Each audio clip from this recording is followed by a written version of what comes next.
This is my true story. 20 years ago, I buried my only son beneath the red clay soil of Georgia, believing that chapter of my life had closed forever. The world moved on, but I never truly did. His old number stayed saved on my phone, untouched, a ghost of the past I couldn't let go of. Then, one quiet evening last month, my phone rang. The screen lit up with his name, the same number I'd stared at for decades. My heart froze. I answered that call, and what happened next changed everything. Before I continue, tell me where you're watching from and what time it is right now, and please subscribe so my story can reach more people. 20 years ago, I stood in a small cemetery just outside Savannah, Georgia, watching the rain fall on a coffin that carried half my soul. The air smelled of wet pine and silence. My son had been only 28, a good man, a mechanic with calloused hands and a heart that never knew rest. One night, a speeding drunk driver ended everything in a crash along Route 17. The police said he died instantly. I never believed them. No one dies instantly. Time just freezes for those left behind. I remember kneeling beside the grave after everyone left, pressing my palm to the soaked earth, whispering promises to a silence that didn't answer back. I had lost my wife 5 years earlier. Losing him felt like losing the last reason I had to wake up in the morning. The days that followed blurred together, one long shadow that never seemed to end. I sold the family home, moved into a small rented place in Augusta, and spent my evenings staring at the one thing I couldn't delete: his number. It sat in my phone under Michael Home. I couldn't bring myself to erase it. It was all I had left that felt alive. Every night, I'd scroll through old messages, rereading the simple things, "I'll be late, Dad," or "Save me some dinner." Sometimes I'd dial the number, just to hear the robotic voice say, "The number you have reached is no longer in service." It hurt every time, but somehow, that hurt kept me tethered. It reminded me I had once been loved, that someone once needed me. The world moved on without him. The garage he worked at changed ownership. His friends married, moved, had children. Every so often, one of them would visit me on Father's Day, bringing flowers and a story I'd already heard. They always left with a sad smile, unsure what to say to a man still living in the past. I couldn't blame them. Grief is a heavy house. Only those who built it know where the cracks are. 20 years passed that way. I kept the same routine: morning coffee at the diner near Forsyth Park, reading the paper, nodding at familiar strangers. Then I'd walk to the cemetery with fresh lilies, talk to a patch of ground as if it could hear me. People thought I was crazy. Maybe I was. But when you've buried your only child, madness is just another word for memory. Evenings were the worst. The house would creak with loneliness, and the silence felt like punishment. I'd sit in my recliner, phone in hand, scrolling through nothing, hoping for something. The number still sat there, untouched, no profile photo, no activity, just a name that glowed faintly on the screen when I checked my contacts. It's strange how the mind plays tricks when you're alone too long. Sometimes, in half sleep, I'd hear the faint buzz of a phone on the table. I'd jolt awake, only to find it dark and silent. I'd tell myself it was my heart, the way it refused to stop calling the dead. On the 20th anniversary of his death, I visited his grave early in the morning. The grass had overgrown. The stone cracked slightly at the edges. I knelt down, brushed away the dirt, and whispered, "You can rest now." For the first time, I felt something ease in my chest, a soft kind of acceptance. Maybe grief doesn't end, it just gets quieter. But that peace didn't last long. Because a few weeks later, on a Sunday evening, just as the sun began to set over Chatham County, my phone rang. The sound startled me. I wasn't expecting anyone. When I looked at the screen, the world seemed to tilt. There, glowing under the soft orange light, was his name, Michael Home. For a full minute, I couldn't breathe. My hands shook. My heart pounded like I was back at the graveside. The phone kept ringing, steady, rhythmic, as if the universe itself was mocking time. 20 years of silence, and suddenly, My dead son was calling me. The sound of that ringtone, something so ordinary, became the most terrifying thing I'd ever heard. After that call, my world shifted again, not backward into grief, but sideways into confusion. For 20 years, sorrow had become my routine. I'd built my life around absence, learned to live in the quiet spaces between memories. Every morning, I woke up knowing what I'd lost. That pain was constant, almost comforting. But that night, after the phone rang with my dead son's number, even pain felt different. It wasn't the old ache of missing him. It was something sharper: disbelief, tangled with fear. The next day, I tried to keep things normal. I went to the diner in Savannah, sat at my usual booth by the window, and ordered black coffee with no sugar, just like always. The waitress, an old friend named Ruth, asked if I was all right. I told her I hadn't slept. She thought I meant the usual insomnia that comes with old bones and older memories. But this was different. I kept hearing the ringtone in my head, echoing like a heartbeat that didn't belong to me anymore. When I came home, the phone sat there on the table, silent and innocent, as if it hadn't just torn open a 20-year wound. I stared at it for hours, afraid to touch it. I didn't tell anyone about the call.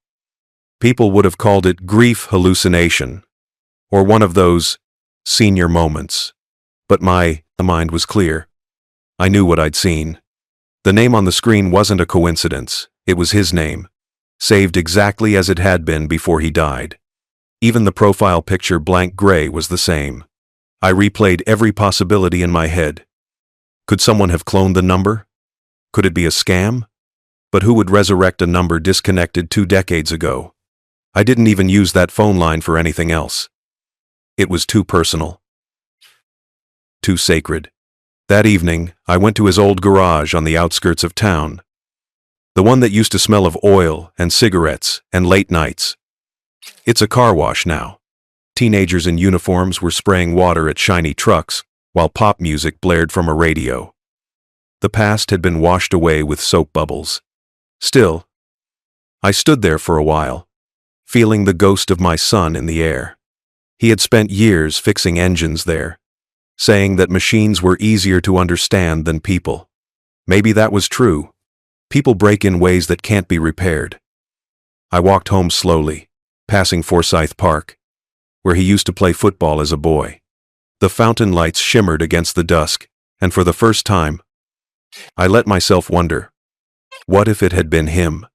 What if the dead found strange ways to reach us?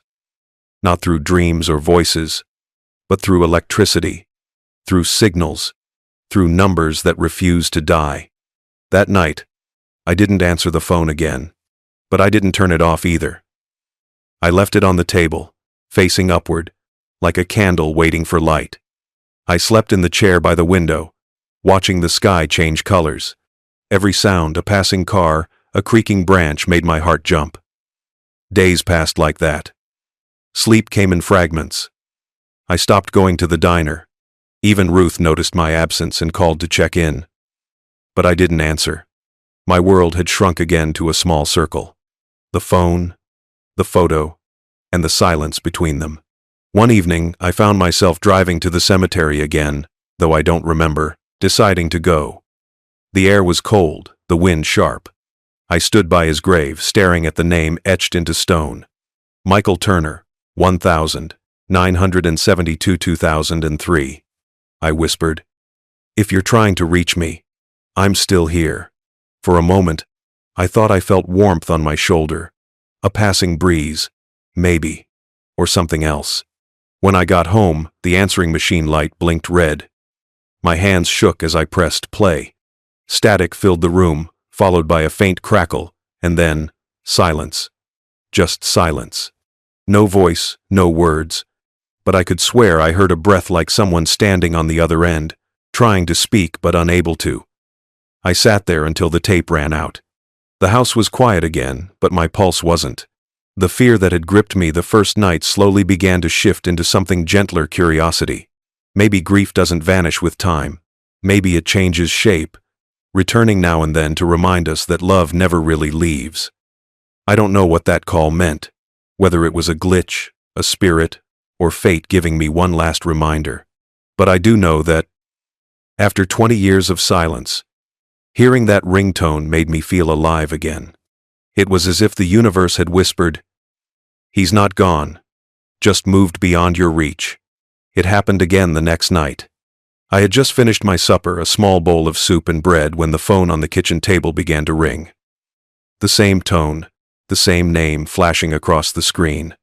Michael. Home. The sound didn't just fill the room. It filled the air, the walls, my chest. I froze, mid-bite. The spoon slipped from my hand and clattered against the bowl. But I didn't move. For a few seconds, I just stared at it, afraid that answering might shatter whatever thin line still connected me to reason. The ring continued, steady, patient. Each tone felt longer than the last, dragging seconds into minutes. My heart pounded, like it had the night I first got that call, 20 years ago, from the police officer in Atlanta, telling me there had been an accident. I reached for the phone with trembling fingers. When I finally pressed the green button, the world seemed to stop. At first, there was nothing. No words. No sound. Just the faint hum of static. Then I heard breathing. Soft, uneven, like someone standing too close to the receiver, unsure what to say. The kind of breathing you recognize even after a lifetime. My throat closed up. It couldn't be him. But in that moment, my heart didn't care about logic or science. It just knew. I whispered his name. But my own voice cracked, and before I could say another word, the line went dead. I sat there for a long time, staring at the phone in disbelief. The call log showed the same number, my son's number, the one disconnected 20 years ago. I checked the details twice, then 3 times. It wasn't a blocked call, not a private number, not an overseas line. It was his number. That night, I barely slept. Every creak in the house felt like footsteps. Every hum of the refrigerator sounded like a faint ringtone. I kept the phone next to my chest like a heartbeat, half hoping, half dreading it would ring again. By morning, I convinced myself I needed answers. Logic was the only way to stop the madness from eating me alive. I drove downtown to the phone company's branch on Peachtree Street, clutching the old handset like a relic. The clerk behind the counter was a young man, polite and professional, but his face changed when I told him why I was there. He pulled up the account history and frowned. "This number," he said quietly, "was reactivated just last month. New SIM, new owner, but same digits." The words sent chills through me. He couldn't give me much else: privacy policies, legal restrictions, all that. But he slipped a piece of paper toward me. On it was a general billing location. Not an exact address. Just a zip code somewhere near Macon, Georgia. That was all I needed. The drive there felt longer than the years I'd spent grieving. My hands gripped the steering wheel too tightly. Every mile marker felt like a countdown. I told myself I wasn't chasing ghosts, just looking for peace. Still, part of me hoped for something impossible. A miracle. When I arrived, the neighborhood looked ordinary: rows of modest houses, a few kids riding bicycles, the faint smell of barbecue drifting through the air. I parked near a playground and sat for a moment, my heart racing. Then, I saw him.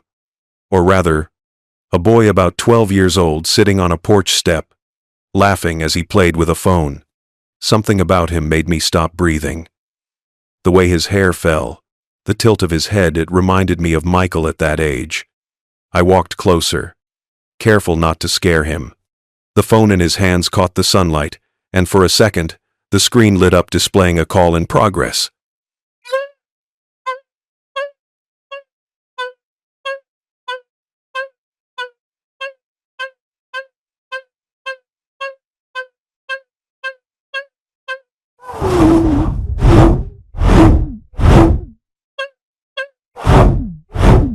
The boy looked up, confused, then waved shyly.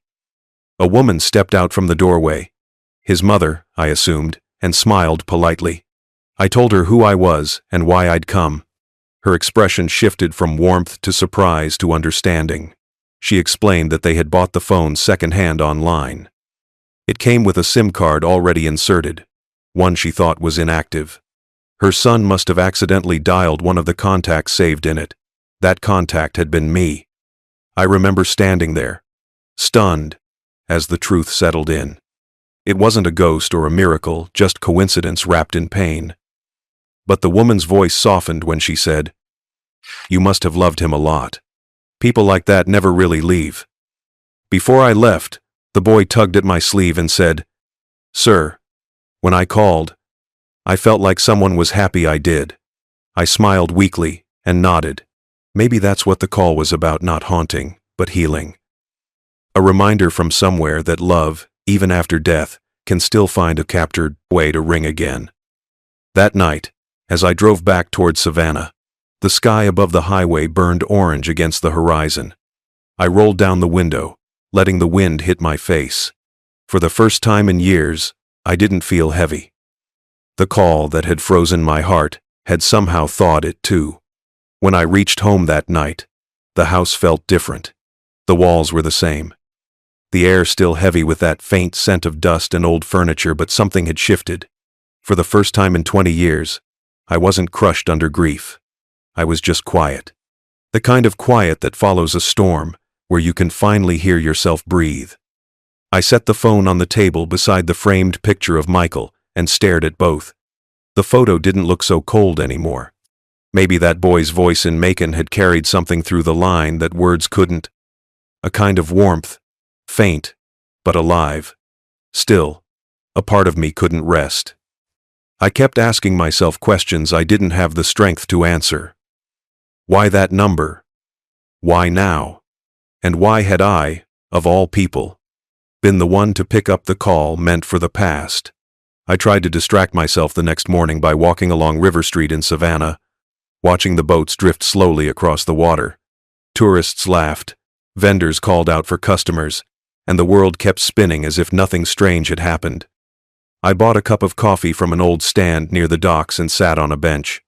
For a while, I just watched people, fathers with sons, couples holding hands, ordinary lives.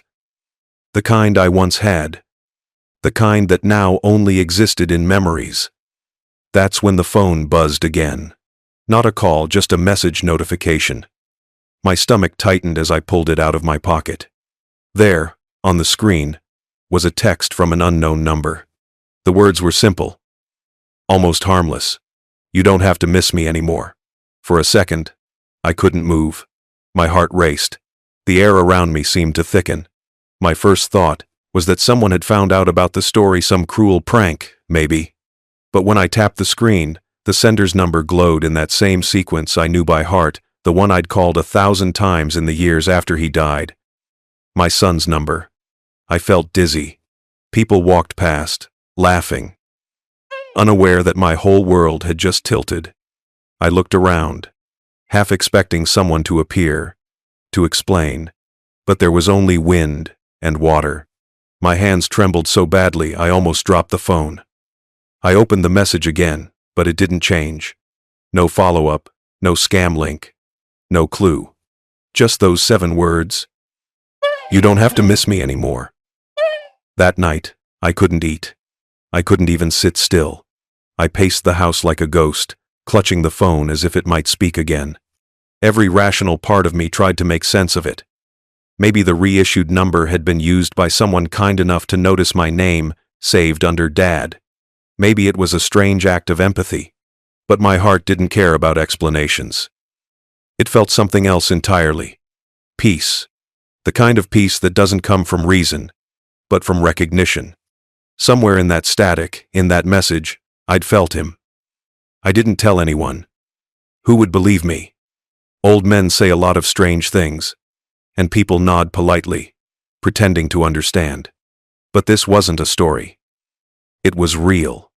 Every word, every vibration of that phone had been a reminder that love doesn't stop at a grave. It lingers, it echoes. And sometimes, if you're lucky, it finds a way to reach you again. Over the next few days, I stopped feeling fear. The anxiety that had followed me home melted into a strange kind of calm. I started walking further, revisiting old spots we used to love. Tybee Island, where we'd fished during summers, and the little diner near Abercorn Street, where he'd eat 3 pancakes and still ask for more. Each place felt alive again, not haunted. I realized then that grief had kept me loyal to pain, but love was trying to remind me of light. That call, that message, maybe they weren't meant to scare me. Maybe they were meant to let me go. When the week ended, I sat down at my kitchen table and wrote one last message to that number. Just one sentence. I never stopped missing you. Thank you for reminding me that I still can. Then, I pressed send. The message went through, no bounce, no failure. And though I never got a reply, I didn't need one. Sometimes, closure doesn't come with explanations. It comes with peace, the kind that rings once in a lifetime and never again. The following morning, I woke before sunrise. The house was dim and quiet. Only the sound of the ceiling fan circling above me. I made myself a cup of coffee and sat by the window, watching the first light touch the rooftops across the street. My hands wrapped around the warm mug, but my mind was miles away, chasing logic through fog. I needed answers. I'd spent most of my life believing in what I could see, touch, and build. The phone call, the message, the voice, none of that fit into reason. So I decided to investigate, one step at a time. I began by calling the Savannah Police Department, asking if there had been any recent phone scams involving old or deactivated numbers. The officer on the line was polite, but his tone carried the kind of sympathy people reserve for the elderly.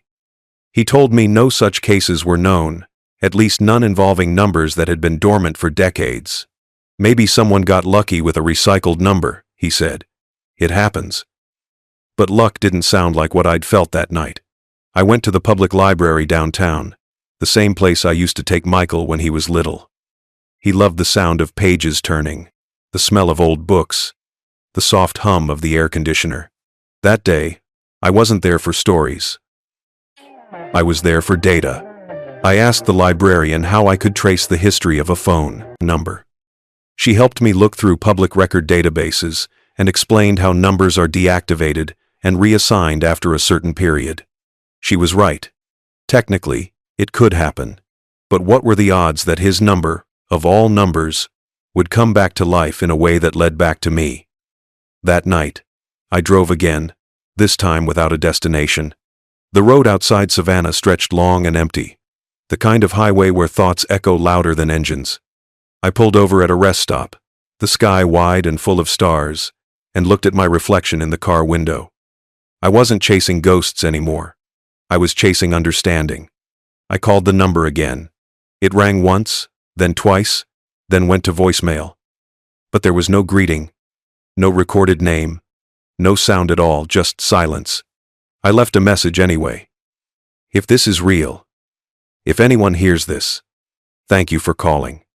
You reminded me, he's still part of me. Then, I ended the call.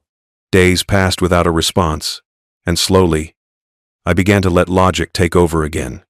I started thinking, maybe this was life's strange way of closing a circle. A random reactivation, a coincidence, a message that only mattered because I needed it to. But deep down, I still couldn't shake the feeling that it was something more. A week later, I visited Bonaventure Cemetery, where Michael's grave sat beneath an oak tree draped with Spanish moss. The sun filtered through the branches, the air thick with the smell of salt and earth. I placed a small white rose on his headstone and whispered, "I found your number again." Saying it out loud felt absurd and sacred at the same time. As I stood there, I noticed a small detail I'd never seen before, a single acorn resting near the base of his name, perfectly balanced in the indentation of the carved M. I don't know why, but it made me smile. Michael used to collect acorns as a boy, filling his pockets with them and calling them lucky seeds. Maybe it was coincidence again. Maybe not. That afternoon, I decided to stop searching for explanations. Not because I'd found them, but because I realized that maybe I didn't need to. Some mysteries don't ask to be solved, they ask to be accepted. The phone call had reminded me of something I'd forgotten over the years. That love doesn't die, and sometimes it finds strange ways to be heard again. That night, I sat in my chair by the window and watched the city lights flicker in the distance. My phone lay beside me, screen dark, finally quiet. I didn't need it to ring again. It had already done what it came to do. In that silence, I felt something I hadn't felt since the day I buried him. Peace.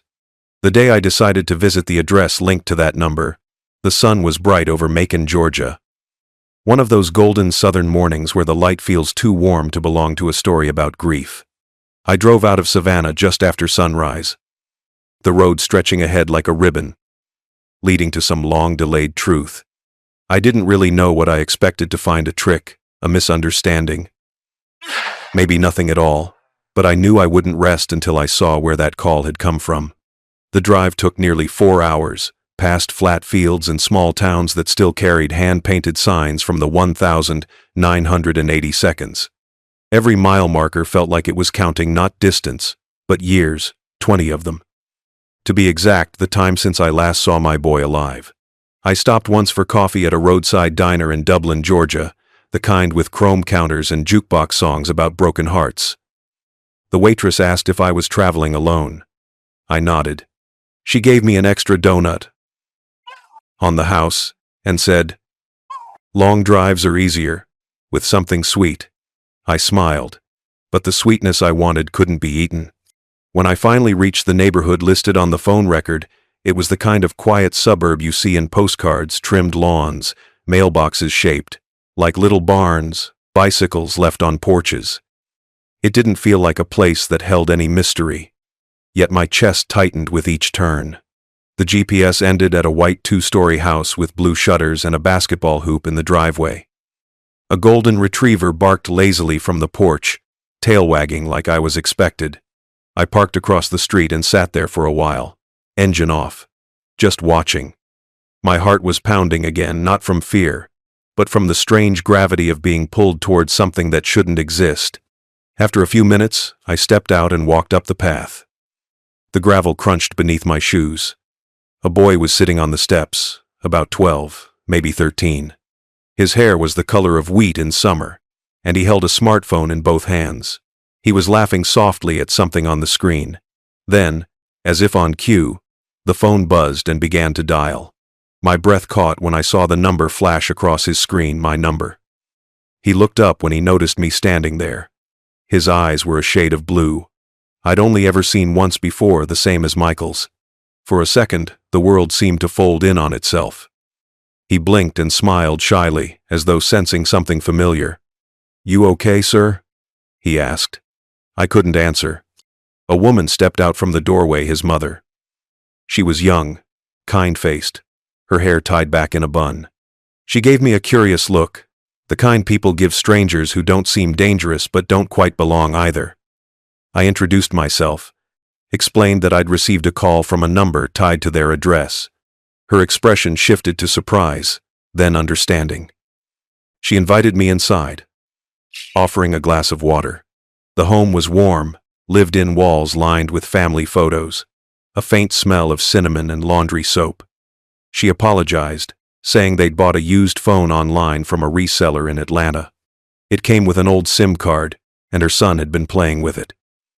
"I thought the number was deactivated," she said. "He must have pressed one of the old contacts by mistake." Her words made sense, painfully logical sense, but the ache in my chest didn't fade.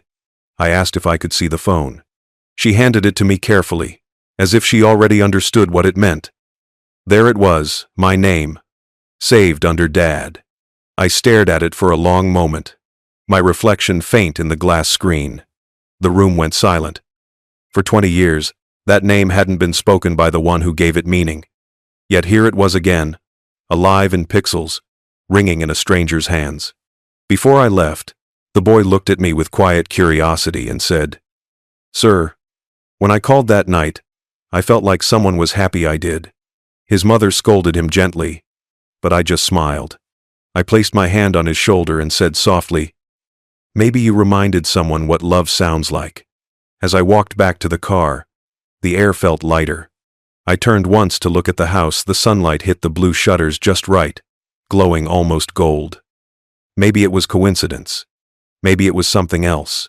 But deep inside, I felt that my son had found one last way to reach me, not to haunt, but to heal.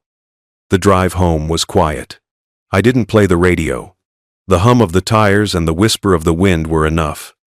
For the first time in 2 decades, I didn't feel like I was driving away from him. I felt like he was finally at peace, and somehow, so was I. When I returned home from Macon, the silence of my house felt different, not hollow, but thoughtful. The kind of silence that asks questions rather than demands answers. I sat in my recliner, the same spot where I used to watch baseball games with Michael, and turned the events of the last few days over and over in my mind, like an old photograph. I had seen the house, the boy, the phone, the number. Everything pointed toward logic. But logic didn't explain why my heart still felt that his voice had crossed through time to find me. That evening, I decided to retrace the details. I took out a notebook and began writing everything I could remember: the call, the text, the address, the family, the words the boy said. I looked at it on paper, line by line. The facts were simple. Someone bought a used phone. It happened to have my son's number. The call was accidental. But the truth, the real truth, was something deeper. Something that numbers and records couldn't measure. I remembered how, when Michael was young, he used to talk about science like it was magic. He'd tell me that energy never disappears, it just changes form. Back then, I'd smile and nod, proud of his curious mind. But now, sitting there decades later, I realized he might have been right. Maybe love is energy too, and maybe it finds ways to move through time, through distance, through strangers, until it lands where it's needed most. The next morning, I went through my emails and noticed a message from the woman in Macon. She'd written to say her son hadn't stopped talking about me since that afternoon. He told her he felt something strong when he saw me, and that he wanted to know more about the man whose number belonged to an angel. Her words made my throat tighten. She ended the email by saying, "I think meeting you gave him something good. Maybe it gave both of you something." I stared at that line for a long time. Then, I replied with a short note of thanks and told her that she and her son had given me something to closure. Later that week, I decided to visit Forsyth Park in downtown Savannah, where Michael and I used to walk on Sundays. I sat near the fountain, surrounded by laughter, footsteps, and the smell of blooming azaleas. For years, I had avoided that park because every corner reminded me of him. But now, it felt like the right place to be. A little girl was feeding breadcrumbs to pigeons nearby, and when the birds scattered, she giggled that same, free sound I used to hear from Michael when he was small. I found myself smiling. I realized how long it had been since I had smiled for no reason at all. Then, something small and strange happened. My phone buzzed once, just a tiny vibration, and when I looked down, there was no message. No missed call, only the background photo of the sky above Bonaventure Cemetery. It glowed brighter than usual, almost golden in the afternoon sun. I took that as my sign, a reminder that not every mystery must be feared. Some are simply meant to comfort. That evening, as twilight fell over the city, I went out to the porch and watched the streetlights flicker to life. A warm breeze carried the scent of the ocean, and somewhere in the distance, a church bell chimed. I thought about how grief had shaped my life, how I had let it cage me for 2 long decades. But grief, I finally understood, wasn't love's shadow. It was proof of its endurance. I didn't need the number anymore. I didn't need to call or check for messages. The phone had done what it came to do. It had turned my pain into peace. That night, before going to bed, I whispered into the quiet, "Thank you, son." There was no reply, no ringing, no light, just a soft calm filling the room.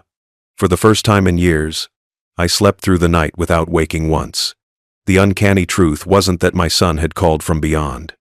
It was that love, real love, doesn't stop looking for us, even after we stop searching. Sometimes it just borrows a stranger's voice to remind us that it's still here.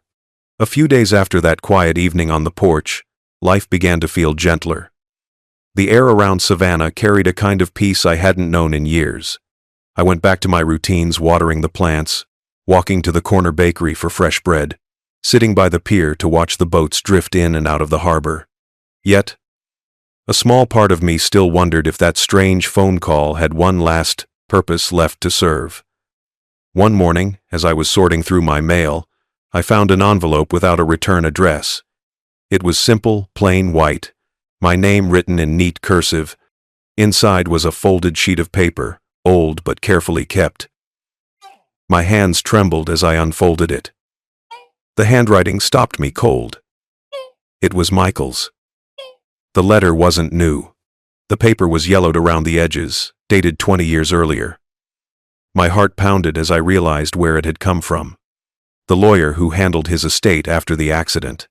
The postmark was fresh, but the ink on the letter wasn't. The note had been found in an old safety deposit box, recently released as part of an expired holding term. The lawyer must have remembered my name and forwarded it without question.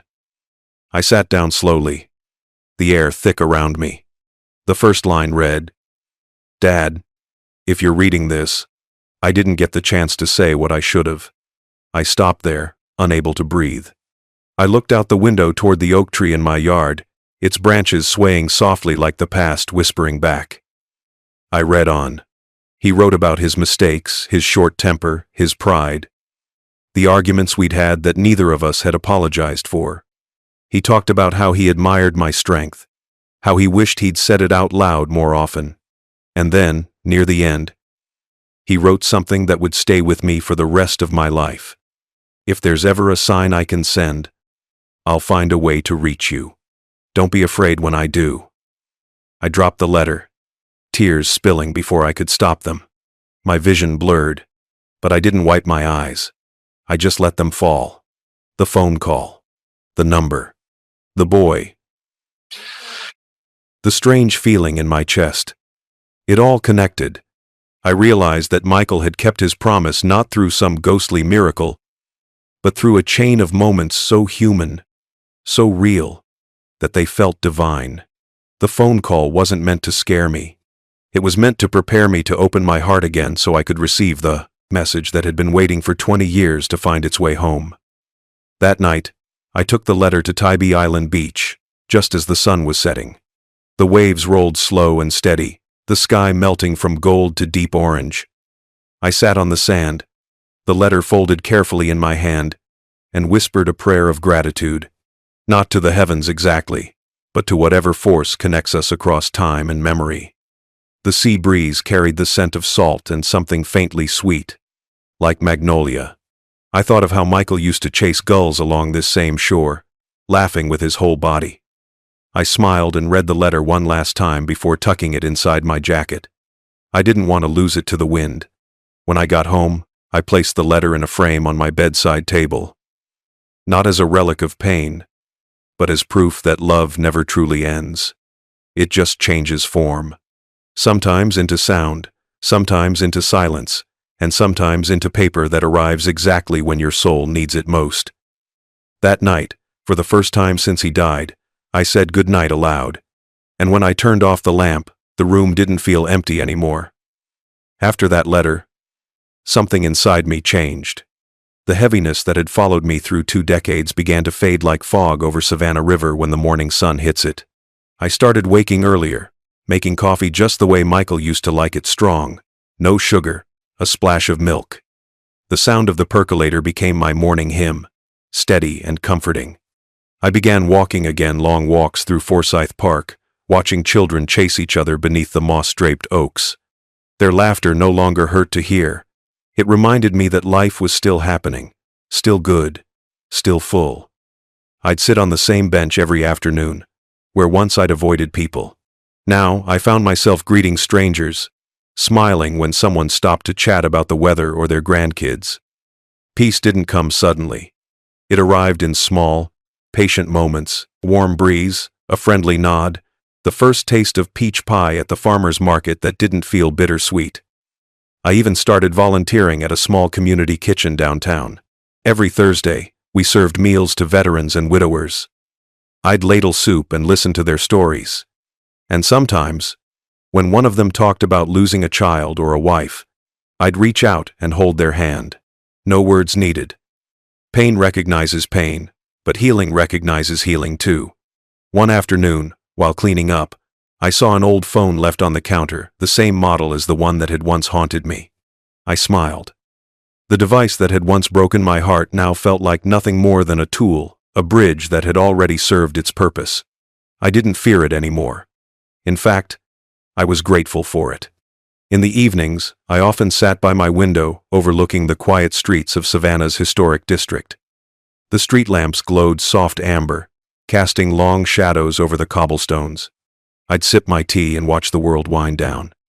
The sound of the night, the hum of distant traffic, a saxophone from a nearby bar made me feel alive in a way grief never allowed. I kept Michael's letter framed on my bedside table. Every now and then, I'd reread it. Not with tears, but with calm gratitude. I realized that the world doesn't always give us second chances. Sometimes, it gives us echoes instead. And those echoes, when we're ready to listen, carry all the love we thought was gone. Months passed, and the boy from Macon sent me a postcard. His mother wrote that he'd won a school essay contest. The topic was, "A call that changed my life." She said he'd written about me. About how one accidental call taught him that even strangers can be connected by love that refuses to die. I pinned that postcard next to Michael's photo on my wall. It felt right. 2 generations. One message that love finds its own frequency.